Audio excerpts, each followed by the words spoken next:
Please join me now in welcoming the president of the National Book Critics Circle, Jane Chabatare, the distinguished fiction writer and critic.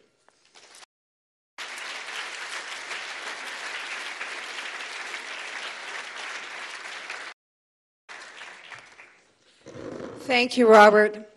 Thanks so much to the New School. Thanks to everyone for coming to the National Book Critics Circle ceremony for the best books of 2009. This is our 36th annual celebration of literature. I want to give a special thanks to the 24-member board of the National Book Critics Circle. This year's board has included a rare conjunction of 4 past presidents and 3 Bolakian winners. It's never dull. You can imagine 24 critics, passionate, strong-willed, funny, coaxing, bullying, weaving our way into the as-yet-to-be-determined next phase of book culture. I wish you could have been a fly on the wall as we sat around all afternoon over in the other building discussing and voting and re-voting and discussing further. It's sort of like watching some of the best minds working time, and it was quite exciting. I took a few notes about the language used, lines that were used about the work of the people who we are honoring tonight. Words like ruthless, finely tuned, reference to permeability was important, ferocious,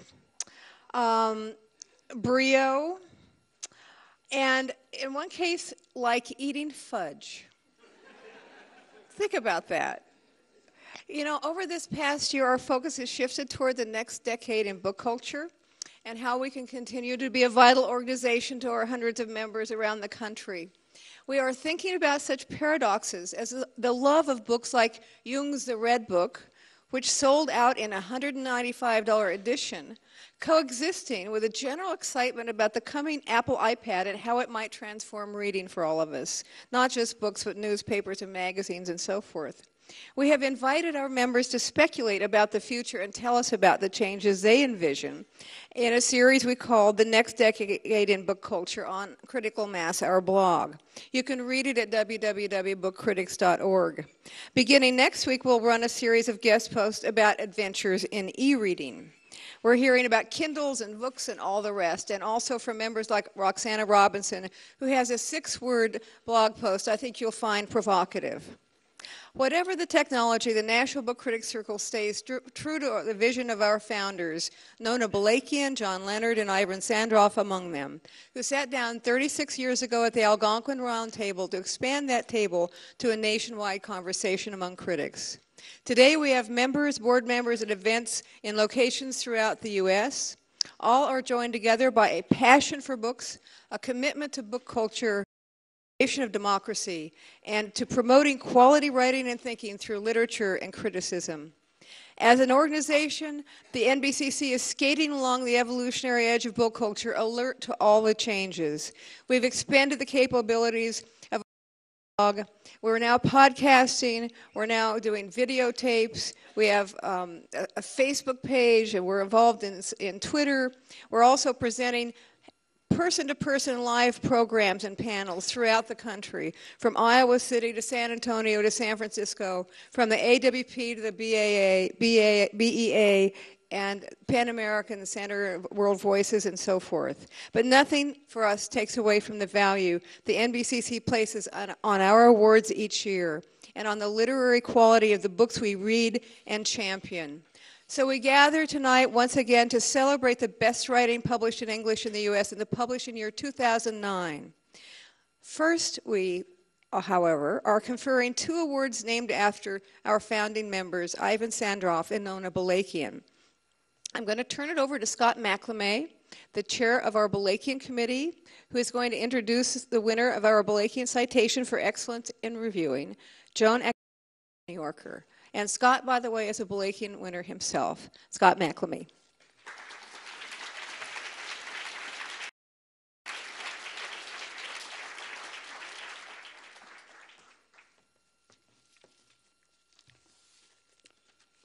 The Bolakian Citation is given each year by the NBCC Board of Directors to a member of the organization whose work meets the exacting standards set by one of our founders. And exacting they were indeed. It was Nona Balakian who said at one point that the problem with most book reviews is that they resembled press releases, except for not being.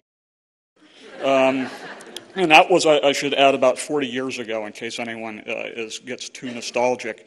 This year, it felt as if it were a mini golden age. On the Bolakian Committee, we had twice as many submissions as we did a year ago. We had 45 members of the organization send in their work.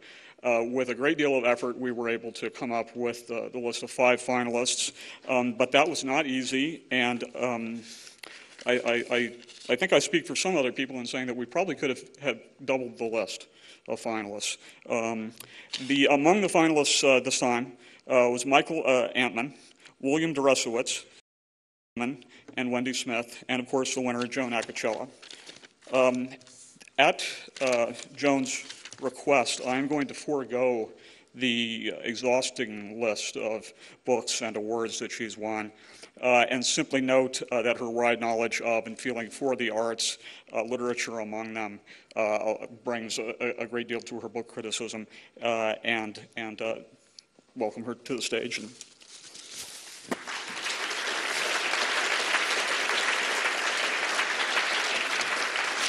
you go.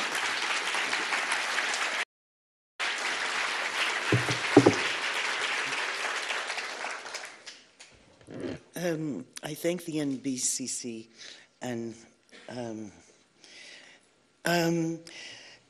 book critics are often attacked, in my experience, on the grounds of who the hell do you think you are? I defend the trade, of course, that reviews encourage reading. But I have to say, and it's certainly true of me, but I have to say that I rarely go out and buy more than one of the books that I read reviews of in a given week. And usually it's not even one. I'm too busy reading books for money. So there must be a second reason for book reviewing, at least one, and I would say that reviews simply give us information on the world of books in our time. If we report on politics and the economy and automobiles and real estate and styles and food, we should report on books simply because they're part of our life. But I would like to stress another aspect of book reviews that is very important to me. At best, book reviews are essays. The essay is a very old genre, commanded fine minds since Cicero. Later we got Montaigne, Francis Bacon, Dr. Johnson, Hazlitt. And of course, the kind of essays that we call book reviews have fine minds. Virginia Woolf, who I think every week during a certain period of her life, a long period of her life, wrote book reviews for the TLS unsigned. I don't like to do anything unsigned, particularly if it's not especially well paid. Exceptions when the pay is good. How does an essay differ from a lesser notice of a book? It's very simple. It seems to me it differs in the way that art differs from what is not art. That is to say, it should be shapely, it should be deep, as well as personal. The personal is so often attached to the essay, but I don't think it needs.